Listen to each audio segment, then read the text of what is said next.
할렐루야. 우리 하나님께 감사 영광의 박수 올려드리겠습니다. 주님을 찬양합니다. 송축합니다. 오늘 특별한 초대 예배 오신 여러분 한 분 한 분 환영하고 축복합니다. 특별히 추석 명절 연휴가 시작이 되었는데요, 여러분 행복한 추석 명절 되실 수 있기를 바랍니다. 추석을 맞이해서 많은 분들이 또 고향을 찾아가고 또 많은 친척 또 일가분들을 많이 만날 텐데, 여러분 그 만남을 통해서 예수님을 또 증거하는 또 귀한 전도의 기회가 되었으면 좋겠습니다. 이번 기회를 통해서 또 부모님에게 또 주님 알지 못하는 많은 또 친지분들에게 또 예수님을 전하고 또 선한 영향력을 끼치는 이번 귀한 명절이 될 수 있기를 바랍니다. 특별히 9월, 10월 두 달 동안은 예수 그리스도 그분을 만나다라는 주제를 가지고 요한복음에 보면 예수님께서 당신 자신을 스스로 자기 계시하신, 스스로를 나타내신 그런 여러 가지 표현들이 나옵니다. 그 부분을 시리즈로 우리가 좀 살펴보도록 하겠고요. 특별히 다음 주에는 이상준 목사님께서 또 오셔서 말씀을 전해 주시도록 하겠습니다. 오늘은 그 첫 번째 시간, 최고의 빵을 찾으십니까? 오늘 제목이 좀 특이합니다. 최고의 빵을 찾으십니까? 여러분 혹시 빵을 좋아하십니까? 빵 좋아하세요? 맛집 투어를 하는 분들이 있으시죠. 그래서 서울 시내나 아니면 전국에 알려진 아주 유명한 음식점들을 찾아다니고 또 인터넷 아니면 블로그에다 이렇게 올리시는 분들이 계시는데, 특별히 또 빵에 꽂혀서 빵집만을 또 투어하시는 그런 분들이 있다고 합니다. 이름하여 빵돌이 빵순이라고 이렇게 알려져 있어요. 이분들은 아무튼 전국에 알려져 있는 유명한 빵집들 찾아다녀서 맛도 보고 또 사진도 찍어서 SNS나 자기 블로그에 올리곤 하는데요, 제가 오늘 설교를 준비하면서 인터넷에서 좀 찾아보니까 우리나라에 아주 유명한 빵집들이 참 많더라고요. 그 중에 전국에서 가장 대표적으로 알려진 3대 빵집이 있습니다. 3대 빵집, 혹시 여러분 가보신 곳이 한 군데라도 있는지 모르겠어요. 대전에 성심당이라는 곳이 있고, 또 군산에 이성당, 그리고 안동에 맘모스 제과라는 데가 있습니다. 여러 검색 이렇게 창들을 통해서 보니까 거의 뭐 이 세 집이 정말 전국의 가장 유명한 빵집으로 그렇게 소개가 되더라고요. 특별히 어떤 빵집은 그 전 세계 최고 맛집을 알리는 그 미슐랭 가이드라는 곳에서 최고 평가를 받았어요. 별 3개를 받은 그런 빵집이 있습니다. 어느 집에 그 단팥빵은 하도 맛있어서요, 정말 산처럼 이렇게 따끈따끈한 빵이 이렇게 쌓여지면 정말 10분도 안 돼가지고 수많은 사람들이 와서 그 빵을 다 사간다라고도 해요. 전화로도 이제 배송을 받을 수가 있는데, 주문이 많이 밀릴 때는 전화로 배송을 했는데도 한 달 정도가 걸리는 이제 그런 빵집도 있다라고 합니다. 각 집마다 이렇게 유명한 빵들이 있어요. 뭐 튀김 소보로나 아니면 달지 않게 으깨진 팥의 질감이 일품인 단팥빵, 또 야채가 듬뿍 들어간 야채빵, 뭐 부추빵, 크림치즈빵, 뭐 이런 빵들이 아주 유명하고, 빵 나오는 시간에는 뭐 줄이 너무 길어가지고 줄 서 있는 사람들에게 종이컵 빙수를 이렇게 무료로 나눠주는, 그리고 뭐 1인당 구매 그 제한을 두기도 하는 이제 그런 빵집이라고 합니다. 저도 어제 이 빵집들 막 이렇게 검색하면서 굉장히 빵이 막 먹고 싶어가지고 저희 동네 아무튼 빵집에 가서도 사 먹기도 하고 그랬는데, 그 요즘 식단이 굉장히 서구화되면서 사람들이 이제 간단하게 커피나 아니면 빵을 먹으면서 아침이나 이게 브런치를 이렇게 겸하는 사람들이 있어요. 오늘 시대에도 빵과 어떤 음식에 대해서 참 관심들이 많죠. 그런 것처럼 오늘 본문에 나타나는 예수님 당시에도 사람들이 빵에 대해서 상당한 그런 관심이 있었습니다. 근데 이유를 알고 보면 굉장히 당연한 얘기예요. 왜냐하면 그분들에게는 그 빵이라는 게 그 밀가루 음식이 주식이었습니다. 더구나 오늘 본문 이전에 예수님께서 그 많은 사람들 앞에서 오병이어의 기적을 행하시는 그런 장면이 소개가 됩니다. 예수님의 많은 기적들이 있는데 마태, 마가, 누가, 요한복음에 어떤 본문에는 나오고 어떤 책에는 안 나오는 이제 그런 기적들이 많은데요, 특별히 이 4개 복음서에 유일하게 소개가 되는 기적, 특별한 예수님의 행동이 바로 오병이어의 기적이에요. 아주 특별한 의미가 있는 그런 기적을 행하시고 나서 곧바로 나타났던 그런 장면입니다. 수많은 사람들이 오병이어의 사건을 옆에서 목도하고 경험하면서 흥분을 하기 시작을 합니다. 왜냐하면 그 당시 그 지역에 있었던 대부분의 사람들은 팔레스틴 지역에서 정말 가난하게 하루 벌어서 하루 먹고 사는 그런 사람들입니다. 갈릴리 유역에서 그물을 던져서 고기를 잡는 사람들, 고기를 잡아서 맨날 삼시세끼 고기만 먹겠어요? 그것을 장에 내다 팔고 그것을 밀가루나 아니면 빵으로 교환을 해서 먹곤 했던 그런 사람들이에요. 우리에게 쌀이 주식인 것처럼 그들에게 밀가루, 빵이 주식입니다. 대개 하루 세끼 그냥 빵을 먹는 거예요. 그냥 아침에는 그냥 맨빵을 먹고, 점심에는 빵에다 야채를 좀 곁들여서 먹고, 저녁에는 약간의 어떤 고기나 어떤 생선 같은 걸 곁들여서 먹는, 그렇게 해서 돌려서 먹는 그런 식습관을 갖고 있었던 사람들이죠. 빵에 대한 문제는 굉장히 중요한 그런 이슈였습니다. 몇 해 전에 그 중동 지역, 그 북아프리카 지역에서 불었던 그 자스민 혁명이라고 여러분 들어보셨죠? 그 혁명이 발생했던 여러 가지 원인, 이유가 있었지만 그 중에 굉장히 중요한 이유 중에 하나가 사실 결국엔 빵의 문제이기도 했습니다. 갑작스럽게 밀가루 가격이 폭등을 했고 그것을 지켜주지 못했던 정부를 향해서 사람들의 불만, 어떤 불평들이 막 표출을 했던 어떤 그런 시민혁명, 시민운동으로 발전이 되었죠. 어쨌든 오늘 본문에서 이 오병이어 사건을 통해 사람들이 흥분을 합니다. 그럴 수밖에 없죠. 보리떡 5개에 불과한 그 작은 어린아이의 그 점심 도시락에 불과한 그 5개 보리떡을 가지고 5,000명이 넘는 사람들이 먹고도 남는 놀라운 기적이 벌어진 거예요. 그 장면을 목격했던 사람들이 예수님을 메시아로, 예수님을 왕으로 추대하려고 합니다. 와, 이런 분이라면 우리의 굶주림, 이런 우리의 경제적인 배고픔의 문제들을 충분히 해결해 주실 수 있는 분이지 않느냐. 주님, 그런 빵을 우리에게 주십시오. 그런 기적을 우리에게 날마다 허락해 주십시오. 그렇게 사람들이 예수님 앞에 환호를 하고 사람들이 예수님에게 찬사를 보이며 따라오는 그들, 추종하는 그들에게 예수님께서 오늘 본문 48절에서 아주 파격적인 말씀을 하세요. 나는 생명의 빵이다. 나는 생명의 빵이다.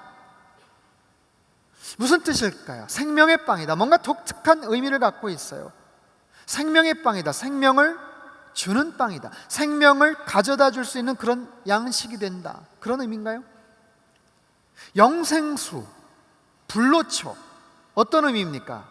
영생수, 영원한 생명을 가져다 주는 물, 늙지 않게 만드는 약초, 영생수, 불로초, 그런 비슷한 개념으로 이야기를 하고 계시나요?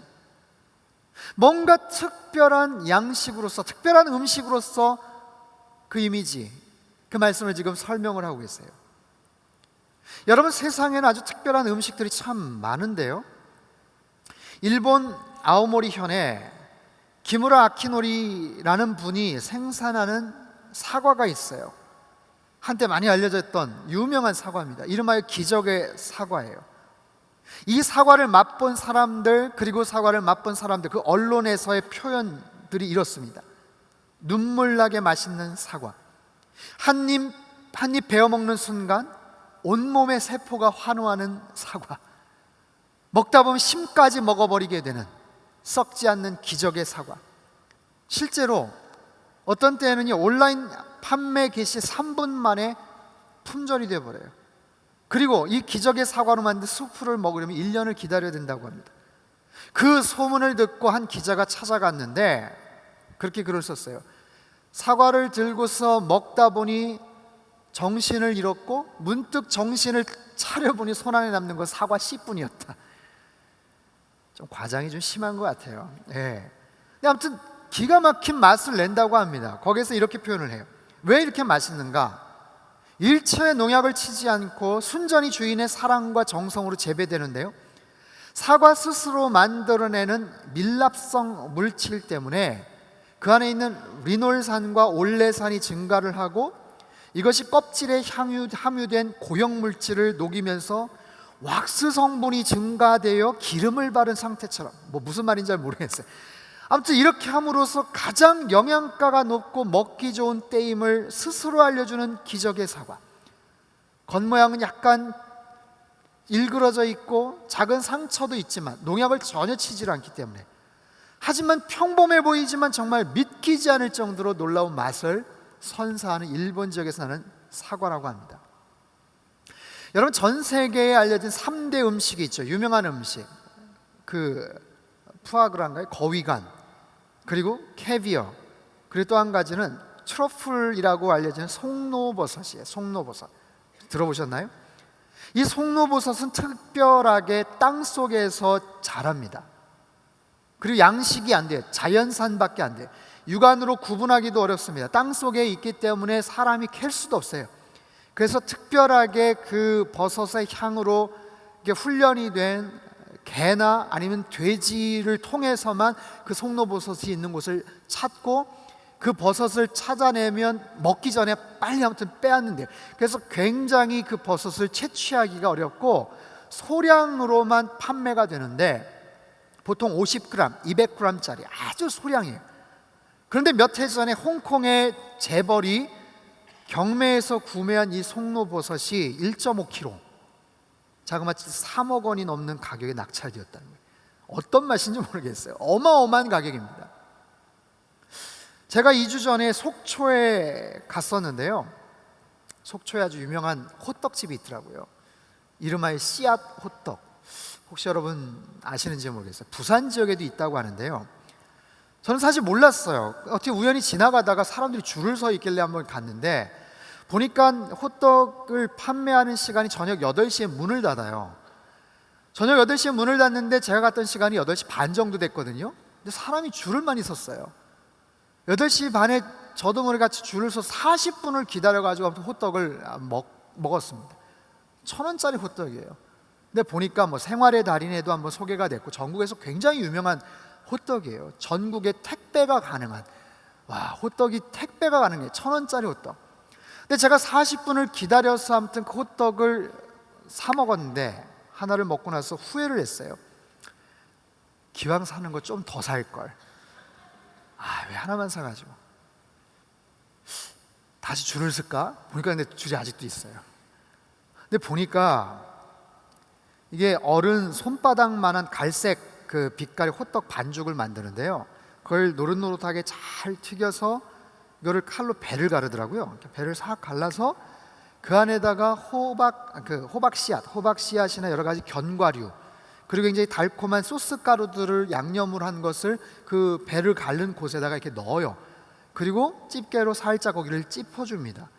그리고 나서 이제 종이컵하고 종이 이런 데다가 해가지고 이렇게 주는데, 두툼해요. 약간 갈색으로 돼 있는데, 근데 그 식감이 정말 장난이 아니에요. 식감과 그 안에서 이렇게 씹히는 그 달콤한 그 맛이, 오늘 추석 특집입니다. 오늘 맛있는 이제 음식에 대한 얘기를 좀 많이 하는 것 같아요. 정말 환상적인 그런 조화를 이루고 있는데, 혹시 속초나 부산에도 있다고 합니다. 제가 뭐 그 집 사장님한테 이렇게 소개를 받은 게 아니에요. 근데 아무튼 지구상에 이렇게 특별하고 맛있는 음식들이 있습니다. 여러분은 어떠세요? 지금까지 살아오시면서 드셔봤던 가장 맛있고 특별한 음식들이 어떤 것이 있으셨나요? 근데요, 지금까지 제가 열거를 했지만 아마 인류 역사상 가장 특별한 음식이 있다면 아마 그것은 만나일 겁니다. 만나. 성경에 나오는, 구약 출애굽기에 나오는 광야 생활을 했던 이스라엘 백성들이 맛을 봤던 만나. 아침에 일어나서 이슬이 싹 거칠 때 보면 하얀색 빛깔, 아몬드 씨앗과 같은 하얀색 빛깔의 만나가 이렇게 뿌려져 있는데, 처음 맛을 봤던 이스라엘 백성들이 그렇게 표현을 했어요. 꿀 섞은 과자 같았다. 꿀 섞은 과자 같았다. 그건 지상의 맛이 아니에요. Made in heaven이죠. 하늘에서 만들어진 그런 맛. 아주 독특하고 특별한, 정말 전무후무한 그런 독특한 그런 음식이었죠. 하지만 지금까지 열거했던 송로버섯, 기적의 사과, 씨앗호떡, 하다못해 만나까지도 공통점이 있어요. 그 공통점이 뭔지 아세요? 그것은 뭐냐 하면, 먹고 나서 시간이 좀 지나면 배가 고파진다는 거예요. 먹고 나서 좀 시간이 지나면 또 먹고 싶고 또 먹어야 되는 그런 음식이라는 거죠. 아무리 세상에 비싼 음식, 아무리 맛있는 음식, 특별한 음식이라고 해도 먹고 나면 또 배가 고파지는 거고요, 또 음식들을 먹게 되는 거예요. 먹고 또 먹고 평생도록 먹고 그렇게 먹다 보면 결국엔 죽게 되죠. 희한합니다. 살기 위해서 먹었는데, 살기 위해서 그 음식을 먹었는데 먹고 먹다 보면 결국에는 죽게 되는 거예요. 오늘 보면 49절 말씀, 49절 같이 한번 읽겠습니다. 시작. 너희 조상들은 광야에서 만나를 먹었지만 결국 죽었다. 만나조차 정말 특별한 음식이지만 결국에는 죽었다라는 거예요. 여러분, 세상의 모든 음식들은 사람의 생명을 위해서 존재합니다.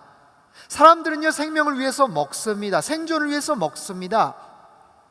그런데 여러분, 분명히 알아야 될 것은 음식이 사람의 생명을 연장시켜 주기는 하지만 사람에게 생명을 가져다 주지는 않아요. 잘 생각해 보세요. 원래 우리에게 있는 그 생명을 계속 유지시켜 줄 수는 있지만 그 음식 자체가 우리에게 생명을 주지는 않는다는 거예요. 죽기 직전에, 아사 직전에 사람에게 음식을 주면 건강을 회복하겠죠.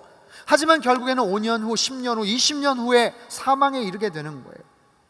이처럼 세상에 있는 모든 음식들, 아무리 맛있고 영양가 있는 음식이라고 해도 우리의 건강을 지켜주고 생명을 유지시켜 주지만 결국에는 배가 고파지고 결국에는 먹다 보면 죽게 되어 있어요. 그에 반해서 예수님께서는 뭐라고 말씀하세요? 나는 생명의 빵이다. 생명의 빵이다. 생명의 빵이란 무엇을 의미하는가? 본문 50절, 51절 말씀입니다. 50절, 51절 같이 한번 읽겠습니다. 시작. 그러나 여기 하늘에서 내려온 빵이 있는데 누구든지 이 빵을 먹으면 죽지 않는다. 나는 하늘에서 내려온 살아있는 빵이다. 누구든지 이 빵을 먹는 사람은 영원히 살 것이다. 내가 줄 빵은 곧 세상의 생명을 위해 주는 내 살이다. 자, 무엇을 의미하는가? 이 빵은 하늘에서 내려왔다. 하늘에서 내려왔어요. 지상에서 구할 수가 없어요.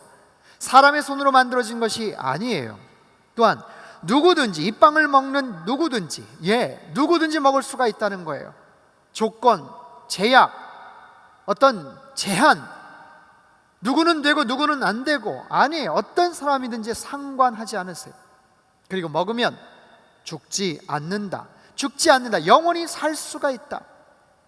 그리고 세상의 생명을 위해 주시는 예수님의 살이다. 이것이 바로 예수님의 생명의 빵이라는 거예요. 여러분, 이 말씀은 다소 파격적으로 들려요. 그리고 어떻게 보면 이해하기가 좀 쉽지 않습니다. 예수님 당신 자신이 하늘에서 내려온 빵인데 이 빵을 먹는 사람은, 즉 내 살을 먹는 사람은 영원히 죽지 않는다. 그래서 유대 사람들이, 이 말을 들은 사람들이 어리둥절합니다. 논쟁을 합니다. 아니, 자기가 무슨 하늘에서 내려왔다고 하는가? 아니, 어떻게 살을 주어서 먹게 한단 말인가? 이런 의구심을 갖고 어리둥절하는 그런 사람들에게 한술 더 충격적인 말씀을 주님이 하시죠. 52절, 53절입니다. 52절, 53절 같이 읽겠습니다. 시작. 그러나 유대 사람들은 자기들끼리 논쟁하기 시작했습니다.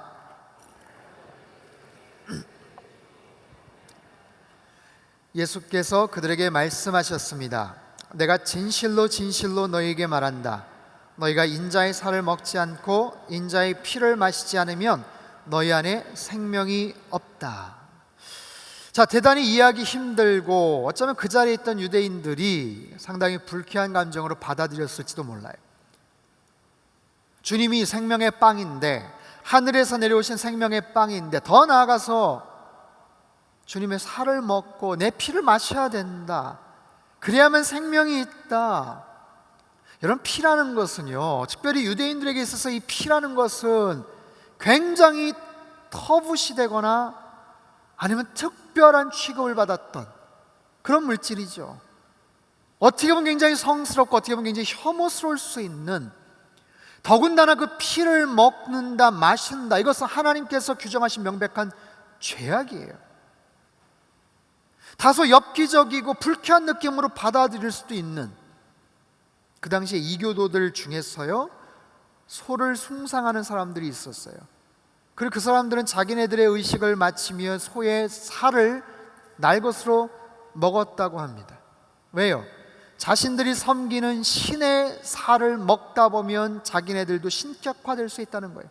그래서 소의 살을 먹고 피를 마시는 그런 이교도들이 있다는 거예요. 여러분, 부두교라는 혹시 종교를 들어보셨나요?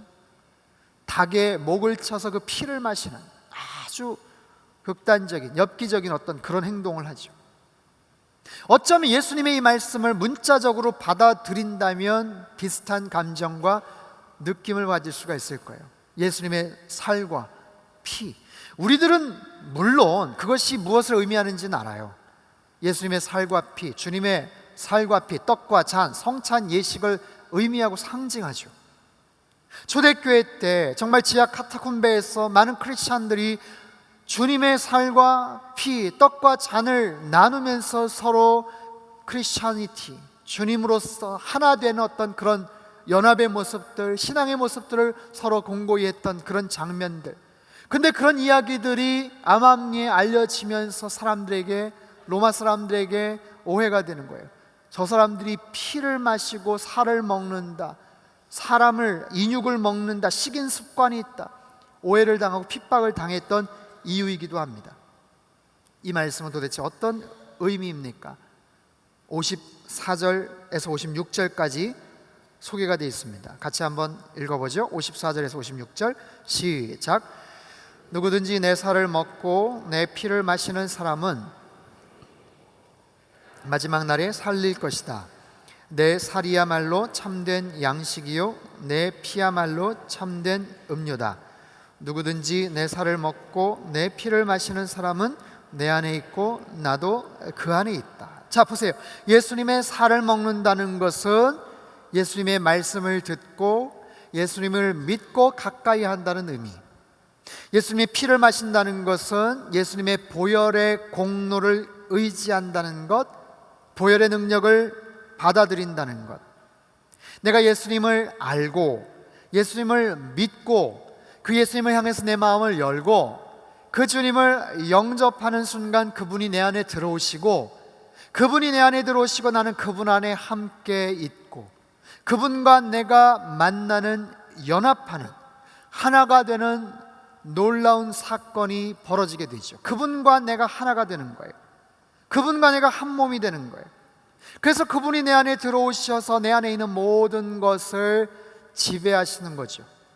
내 안에 마음, 생각, 의지, 욕구, 과거에는 내가 주인이 되어서 스스로 결정하고 판단하고 행동을 했다면, 죄된 욕구에 따라서 뭔가를 판단하고 행동했다면, 이제는 내 안에 들어오신 주님께서 내 안에 왕좌에 앉아 계시고 그분이 나의 주인이 되시기 때문에 그분이 원하시는 대로 행동하고 그분의 지배를 받는 것, 그분이 내 인생의 주인 되는 것, 그래서 그분과 한 몸이 될 수 있고 그분과 연합이 되는 것, 바로 그런 의미죠. 그것을 통해 생명을 누릴 수가 있는 거예요.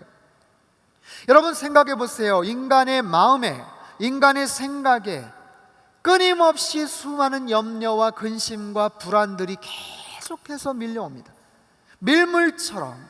여러분 바닷가를 가보셨죠? 끊임없이 파도가 밀물처럼 다가오는 것처럼 우리의 마음속에는 온갖 크고 작은 근심, 염려, 걱정, 두려움, 불안함, 그것으로 인한 실망감, 좌절감, 낙심들, 그래서 그 마음을 어떻게 주체하지 못하고 주님으로 채우지를 못하면 그 종국은 어디로 가는지 아세요? 결국엔 죽음이에요.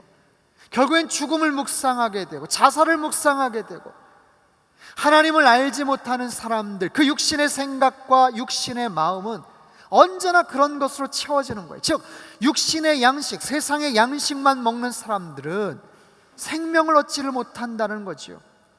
누구나 마찬가지. 아무리 대단한 권력, 지위, 돈, 명예를 가진 사람들 마찬가지입니다.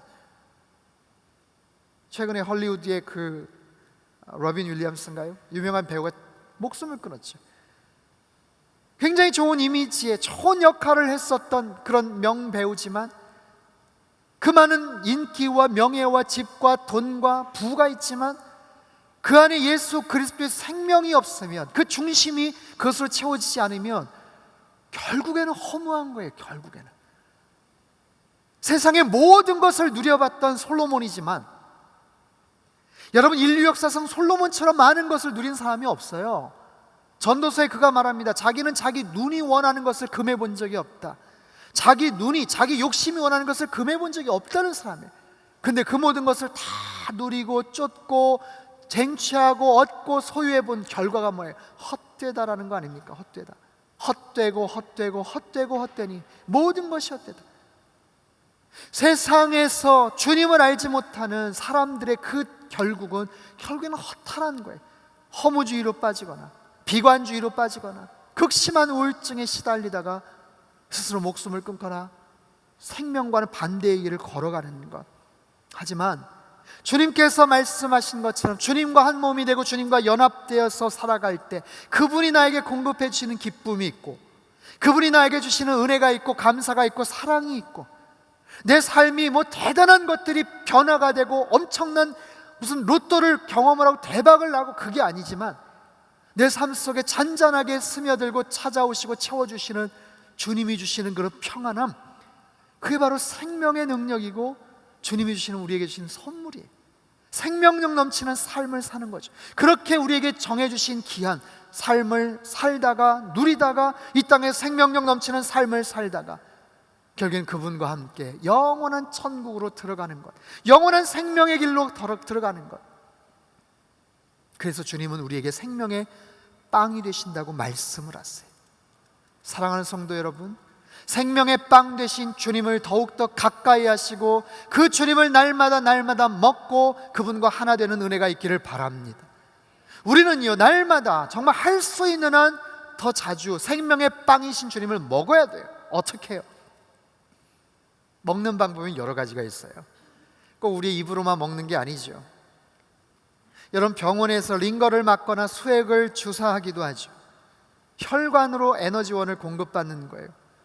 심지어는요, 큰 수술을 한 입원 환자들 목에 식도에 구멍을 내서 음식을 섭취하기도 합니다.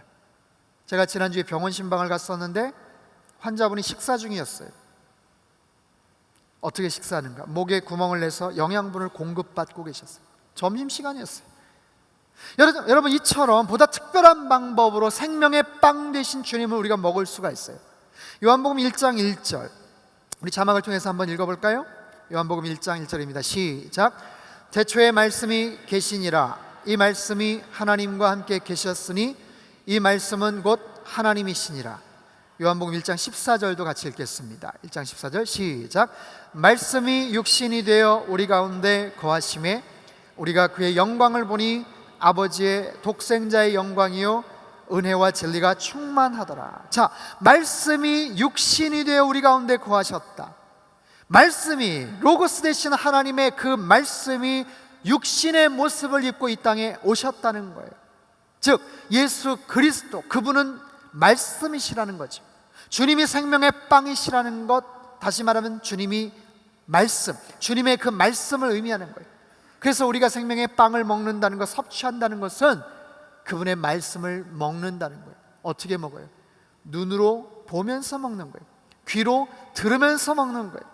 삶으로 경험하면서 그분의 말씀을 먹는 거예요.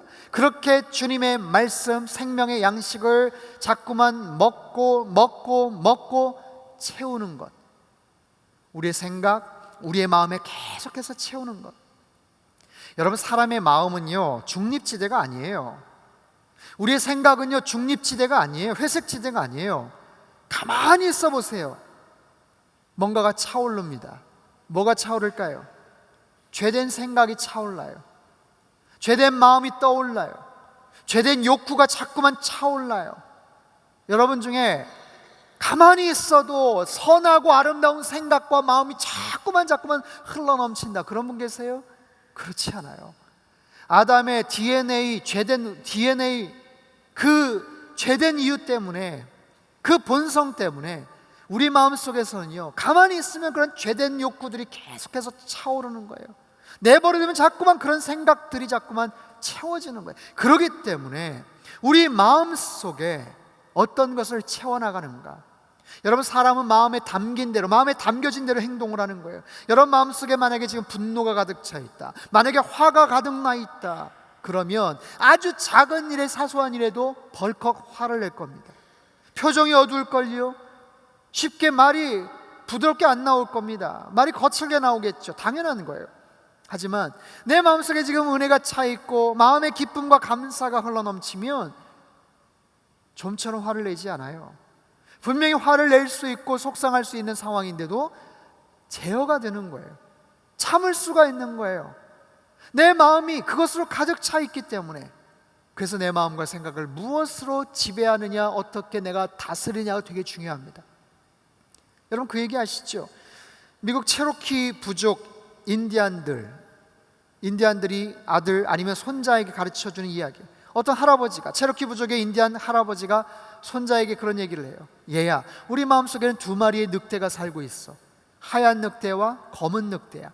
검은 늑대는 날마다 미움과 분노와 화와 욕심을 자꾸만 부리고 때를 쓰는 그런 나쁜 늑대란다. 하얀 늑대는 마음속에 사람들에게 좋은 생각, 좋은 마음, 좋은 말, 선하고 아름다운 그런 것들만 생각하는 그런 착하고 예쁜 그런 늑대야. 그런 두 마리 늑대가 마음속에 싸우고 있지. 손자가 물어보죠. 할아버지, 어떤 늑대가 이기나요? 할아버지가 말합니다. 네가 먹이를 주는 늑대가 이겨. 네가 먹이를 주는 늑대가, 네가 관심을 기울이는 늑대가 이긴단다. 여러분, 그렇습니다. 우리의 내면에는요, 그런 전투가 날마다 벌어지기 때문에 내가 어떻게 그 마음을 다스리느냐, 컨트롤하느냐에 따라서 내 마음 상태, 내 삶의 행보는 결정이 되는 거예요. 그래서 내 마음을 하나님의 거룩한 것, 신령한 것, 선하고 좋은 것으로 가득 채우면, 생명의 기운이 그 안에 들어가면 생명의 말이 튀어나오고 생명의 표정과 에너지가 펼쳐져 나오는 거죠. 여러분, 우리가 날마다 음식을 먹음으로 육체의 에너지를 공급받는 것처럼 생명의 빵이신 예수님을 날마다 먹고 마실 수 있기를 주님의 이름으로 축복합니다. 그렇게 함으로 인해서 우리는 살 수가 있고 영원한 세계로 들어갈 수가 있는 거예요. 본문 57절, 58절 말씀입니다. 57절, 58절 말씀 같이 한번 읽겠습니다. 시작. 살아계신 아버지께서 나를 보내셨고 내가 아버지 때문에 사는 것처럼 나를 먹는 사람은 나 때문에 살 것이다. 이것은 하늘에서 내려온 빵이다. 너희 조상들이 광야에서 먹고도 죽은 그런 빵이 아니다. 이 빵을 먹는 사람은 영원히 살 것이다. 아멘. 사랑하는 성도 여러분, 이 사실, 이 주님의 말씀을 분명히 믿으실 수 있기를 바랍니다. 여러분, 어떤 빵을 찾으십니까? 이 세상에서 어떤 최고의 빵을 찾으세요? 더 맛있고 더 영양가 있고 더 나에게 유익이 될 것 같은 그런 빵들, 세상에 수없이 많은 다양한 종류의 최고급이라고 말하는 빵들이 있을지 몰라도 생명의 빵이신 예수님, 생명의 양식 되시는 그분을 자꾸만 먹고 섭취함으로 인해서 우리는 참된 생명을 누릴 수가 있는 거예요. 여러분, 이 하나님의 말씀에 가장 완벽한 러브 스토리가 있어요. 이 성경 안에는요, 가장 극적인 반전의 이야기로 가득 차 있습니다. 가장 극적인 소망의 이야기, 놀라운 용서의 이야기가 가득 차 있어요. 가장 아름다운 은혜의 스토리가 가득 차 있어요. 이 놀라운 성경의 이야기, 하나님이 하신 이 말씀을 자꾸만 묵상하고 읽고 듣고 마음속에 새기고, 그렇게 해서 내 마음과 심령이 가득 채울 때 우리의 삶 가운데 놀라운 영적인 변화가 있을 거예요. 우리의 생각과 그 마음이 말씀을 통해서 우리의 삶이 바뀌고 표정이 바뀌고 말이 바뀌고, 주님께서 말씀을 통해서 지혜를 주시는 거예요. 여러분 보세요. 하루에도 수없이 많은 생각들이 스쳐 지나가지만 그 중에서 나에게 생명을 가져다 주는 생각이 있어요. 하지만 때로는 비극적인 모습으로 내 삶을 이끄는 그런 아이디어들도 있어요. 여러분, 그 모든 많은 아이디어들, 스쳐가는 그런 생각 가운데 주님께서 주시는 영적인 지혜를 여러분들이 찾으셔야 돼요. 시편 119편 130절 말씀 자막을 통해서 같이 한번 읽겠습니다. 시작. 주의 말씀을 펼치면 빛이 나와 우둔한 자에게 깨달음을 줍니다. 아멘. 다시 한번 시작. 주의 말씀을 펼치면 빛이 나와 우둔한 자에게 깨달음을 줍니다. 얼마나 좋은지 모르겠어요. 말씀을 펼치면 빛이 나온다는 거예요. 생명의 빛, 진리의 빛, 소망의 빛, 빛이라는 건 뭐예요? 어둠을 밝혀주잖아요. 빛이 없으면 우리는 갈 길을 잃어요. 가야 되는데 스탑돼 있어요. 여러분 삶 가운데 지금 멈춰 있는 그런 상황들 계세요? 왜요? 빛이 안 보이니까. 어딘가로 가야 되는데 빛이 안 보이는 거예요. 어디로 가야 될지, 어느 길이 옳은지를 모르는 거예요. 예, 말씀을 펼치십시오. 빛이 나온다고 말씀하시잖아요. 그 빛이, 그 주의 말씀이 여러분의 삶의 행보를 가장 좋은 길로 인도해 주실 겁니다. 또한 시편 19편 7절 말씀 한번 보세요. 같이 읽죠. 시작. 여호와의 율법은 완전하여 영혼을 소성시키며 여호와의 증거는 확실하여 우둔한 자를 지혜롭게 하며. 예, 여호와의 율법은 완전하 영혼을 소성케 한다. 소성케 한다는 게 뭐예요? 회복시켜준다는 거예요. 살게 한다는 거예요. 여러분 삶 가운데 요즘 들어서 마음이 우울하고 답답하고 속상하고 어떻게 해야 될지 모를 때 하나님 말씀을 자꾸만 섭취하세요. 읽으세요. 영혼을 소성시켜준다고 말씀을 하세요. 생명의 양식을 자꾸만 읽으세요. 우리의 영혼이 회복되고 살아나요.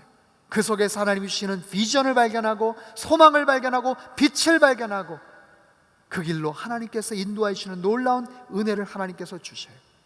사랑하는 성도 여러분, 지금까지 살면서 우리는 참 많은 음식을 먹습니다.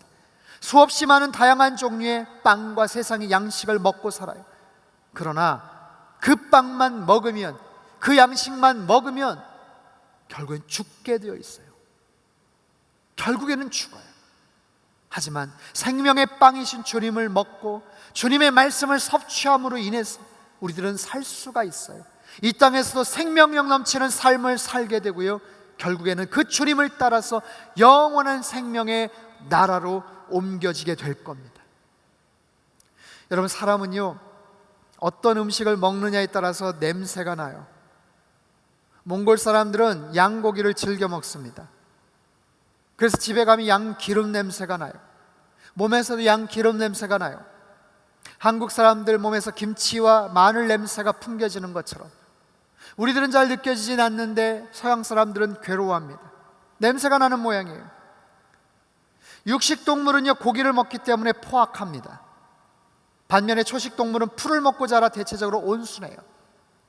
이처럼 무엇을 먹느냐, 거기에 따라 사람에게 어떤 냄새가 나기도 하고 그 음식에 따라서 체형도 건강도 바뀌는 거예요. 그에 걸맞는 사람이 되는 거예요. 크리스찬이란 예수 그리스도의 진리를 믿고 따르는 사람이에요. 오늘 본문의 표현대로 말을 하자면 크리스찬은 예수 그리스도를 먹는 사람들입니다. 예수 그리스도를 먹는 사람들. 자꾸만 먹다 보니까 예수의 냄새가 나는 거예요. 제가 일전에 택시를 탔는데 기사 아저씨에게 혹시 교회 다니시냐고 물어봤어요. 어떻게 알았냐고 놀라시더라고요. 그런데요, 제가 한눈에 봐도 정말 느낌이 났어요. 모 교회 장로님이라고 하시더라고요. 매 주일마다 새벽 나가서 기도하시고 교회 청소를 30년이 넘게 꾸준하게 청소하시며 열심히 섬기시는 분. 그분은요 서울 시내에서 택시라는 어떻게 보면 다소 험한 일을 하시면서도 정말 교회 다니는 냄새가 나더라고요. 사람이요 특정한 음식을 어쩌다 먹으면 냄새가 금방 사라집니다. 일주일에 한 번 먹어도 냄새가 배지 않아요. 일주일에 한 번 양고기를 먹는다고 냄새 나지 않습니다. 하지만 매일같이 먹고 매일같이 그런 환경에 있다 보면 어디를 가도 양기름 냄새가 나겠죠. 김치나 마늘 냄새도 마찬가지겠죠. 사랑하는 성도 여러분, 저와 여러분의 삶 속에서 우리들에게서 예수님 냄새가 날 수 있기를 바랍니다. 예수님 냄새가 나려면 생명의 빵이신 예수님을 날마다 먹어야 돼요. 예수님의 말씀을 날마다 섭취해야 돼요. 그 거룩한 말씀으로 나의 내면을 채워야 돼요. 제가 지난주에 숙제 드렸는데 여러분 숙제 하셨나요? 신명기 28장 읽는 것, 지난달 모세오경을 통해서 우리에게 주셨던 말씀들, 우리에게 가르쳐 주셨던 하나님, 창조주 하나님, 구원자 하나님, 예배받기를 원하시는 하나님, 광야 같은 이 땅에서 불기둥과 구름기둥처럼 우리의 삶을 이끄시고 인도하시는 그 하나님, 우리가 어떻게 살아가야 돼요? 사람이 떡으로만 사는 것이 아니라 하나님 입에서 나오는 말씀으로 산다고 우리에게 가르쳐 주셔요. 여러분, 당연히 우리에게서 생명의 기운이 뿜어져 나오려면, 생명을 살리는 생각과 그 마음이 뿜어져 나오려면 생명의 빵이신 예수님을 자꾸만 먹어야 돼요. 예수님은 생명의 빵으로 오셨습니다. 어디에 오셨어요? 베들레헴에 오셨어요. 베들레헴은 떡집이라는 뜻을 갖고 있습니다. 생명의 빵 되신 주님께서 떡집이라는 곳에 생명의 빵으로 생명의 양식이 되기 위해서 떡집 베들레헴의 이 땅에 오셨어요. 바라기는 날마다 생명의 빵 되신 그분의 말씀을 먹고 생명의 능력 가운데 여러분 승리하며 사실 수 있기를 축원합니다. 특별히 추석 연휴를 맞이해서 만나시는 많은 분들에게 여러분 예수 그리스도의 생명의 영향력을 전할 수 있기를 바라요. 주님을 어쩌면 마지막으로 전해야 될 연세가 많으신 부모님이 계실 수도 있어요. 먼 친척분이 있을 수도 있습니다. 마음속에 준비하십시오. 기도하십시오.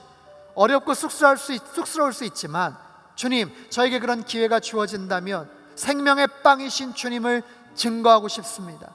영원한 생명에 이를 수 있는 길이 바로 여기에 있다고 그분들에게 말하고 싶습니다. 예, 주님, 날마다 생명의 빵 되신 주님을 섭취하고 먹음으로 인해서, 예수를 먹음으로 인해서 내 안에서 예수의 향기가 날 수 있기를 원합니다. 여러분, 그런 모습을 가지고 영원히 평생 주님 앞에 살아가고 주님 앞에 영광 돌리는 저와 여러분의 삶이 될 수 있기를 주님의 이름으로 축원합니다. 이 시간 같이 한번 기도하겠습니다.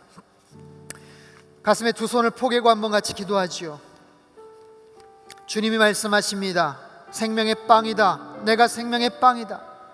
세상에 그 많은 음식들을 우리가 먹지만 결국에는 죽게 돼요. 하지만 생명의 양식 되시고 빵 되신 주님을 먹음으로 말미암아 우리는 영원한 생명에 이를 수가 있습니다. 이 시간 기도할 때 사랑하는 주님, 생명의 양식이요 빵 되신 주님을 날마다 더 많이 먹기를 원합니다. 그 말씀으로, 그 양식으로 나의 생각을 채우게 하여 주옵소서. 내 마음을 채우게 하여 주옵소서. 내가 하나님 내 안에서 예수의 향기가 나게 하여 주옵소서. 추석 명절을 맞이해서 하나님, 주님 알지 못하는 많은 일가 친척에게 주님의 선한 영향력을 증거하고 전할 수 있는 이번 명절 되도록 주님 역사하시고 도와주옵소서. 우리 같이 한번 통성으로 기도하며 나아가겠습니다. 함께 기도하겠습니다. 하나님 아버지, 시간 저희들 간구합니다. 생명의 빵으로 이 땅에 오신 주님을 찬양합니다. 우리에게 영원한 생명을 허락해 주시고자 주님께서 친히 이 땅에 오셔서 하나님 우리에게 양식이 되어 주셨습니다. 빵이 되어 주셨습니다. 양식 되시고 빵 되신 주님을 날마다 먹고 섭취함으로 말미암아 주님 안에서 새로운 생명의 능력과 에너지를 얻는 저희들의 삶이 되게 주님 역사하여 주옵소서. 하나님, 우리 안에서 예수의 향기가 나기를 원합니다. 우리 안에서 예수의 능력과 은혜가 나타나기를 원합니다. 예수의 능력과 예수의 향기를 증거하는 이번 추석 명절이 될 수 있도록 은혜 베풀어 주옵소서. 어쩌면 마지막 기회일 수도 있는 하나님 먼 친척이나 연로하신 우리 부모님들이 계시다면 하나님 마음속에 다짐을 하고 준비를 하고 용기를 내고 지혜를 내서 하나님 주님 앞에 그 모든 것들을 잘 드러내며 나아갈 수 있게 도와주옵소서. 주의 말씀을 펼치면 빛이 나온다고 하셨습니다. 우둔한 자에게 깨달음을 허락해 주시고 지혜를 허락해 주셔서 우리의 회복된 하나님 아버지 모든 영혼의 소상함을 허락하여 주시기를 간절히 빌고 원합니다. 주님 붙잡아 주시고 은혜를 더하여 주옵소서. 생명의 빵으로 이 땅에 오신 주님을 찬양합니다. 날마다 생명의 빵이요 양식 되시는 주님을 먹고 섭취할 수 있기를 원합니다.